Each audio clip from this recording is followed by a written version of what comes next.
Okay, so in our quad chart for Project Stork, there were four main parts: the driving questions, the visual data, the conclusions that we reached, and the cross-curricular connections. So the first part was the driving question, and so our question was, how might we reduce delivery times for essential health-related items on a wide scale while also maintaining a low cost? So we were trying to build a product that was able to deliver health items like small packages, pills, boxes of Band-Aids and things like that, that would be quick and that would remain cost effective and cheap and affordable for institutions to purchase and use.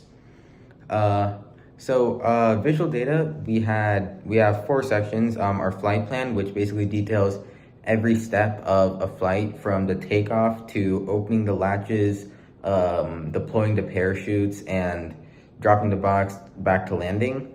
There's also a graph of the type of airfoil that we use on our aircraft, which is a Clark Wise style airfoil, which is ideal for an aircraft of the size that we're building.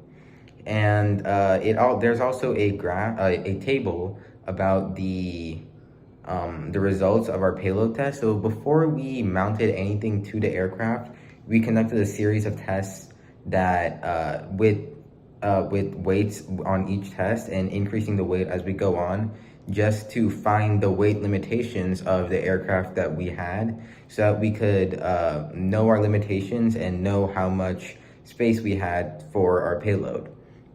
So cross-curricular connections, we have aerospace engineering, physics, healthcare, humanitarian aid, other health services, ease of distribution for healthcare services. And another section of this is retail deliveries.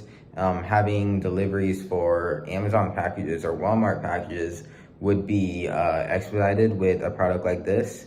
Another thing is disaster relief, dropping essential supplies, medical supplies, water, food would also be a cross-curricular connection. So thank you.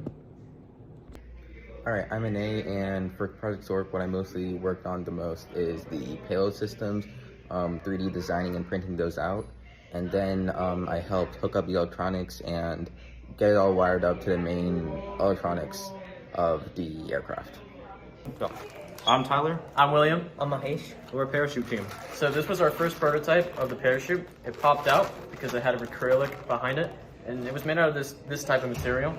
And we changed this material to this lighter plastic bag to make it lighter. This way, you have a final prototype with the door popped open like this on a rubber band. When like that, the parachute popped out and deployed like this. The payload made it safely to the ground.